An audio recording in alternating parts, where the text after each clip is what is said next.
So the rest of the notes are working on these objectives. Multiple things here. A lot of this is stuff that you've seen before, but just working on interpreting, using technology, and so forth. So the first example, just go ahead and read through and try this. Try number 3. See what you can do, and then come back and check the key and see what you're on the right track for and what not. So 3A, draw a scatter diagram of the data. That is done for you. You're welcome. You should be able to draw a scatter diagram. You're just plotting X and Y ordered pairs. So X and Y, X is the trunk width, Y is the height. You can easily do that on your own. Which of the points is an outlier? So for part B, once we have a scatter plot, now it's really easy to see visually which point doesn't quite fit the trend of the data. And it is this one, 20, 22. So this data point, the trunk width is 20, the height is 22. So how would we describe the tree represented by the outlier? Well, it has a moderate height, so compared to the rest of the trees, but is thinner, right? So you can compare it 2 ways. Trees that are of a similar width are shorter, or you could think of it as trees that are of a similar height. So this has a similar height, but these trees are thicker. So you could compare that kind of 2 different ways.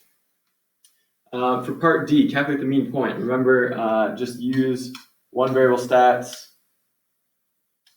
Right, so one variable stats, and then just calculate the mean of the X list, the mean of the Y list, and then write that as an ordered pair, and that is 45, 15.7.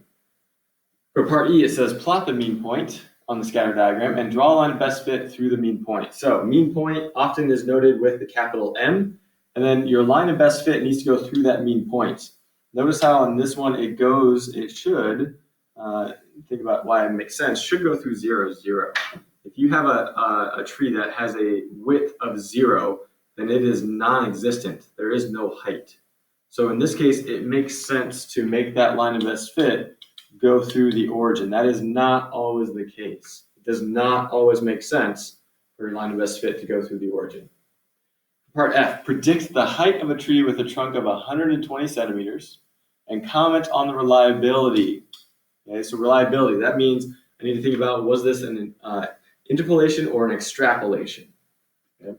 So again, disregarding the fact that we're estimating a value that is off of our graph given to us, we can still accurately estimate this, and I'm going to say it's approximately 40, but due to the fact that this was outside of our poles, so this was an extrapolation, right? So our upper pole is right here.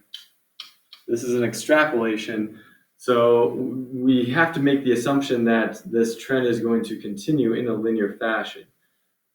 So it may not be reliable. It assumes the linear trend continues. Now, is the thicker you have a trunk, the thicker that a tree trunk is, the taller it is? Maybe. I would say, again, we need more data. But if you notice our trend, the data points are fairly clustered together around our line of best fit. So if we were to calculate the value of R, we could make a little bit better interpretation of that extrapolation, but we did not calculate the value of R. So at this point, I would say it's quite a bit outside our upper pole, so I don't know that it's going to be very reliable.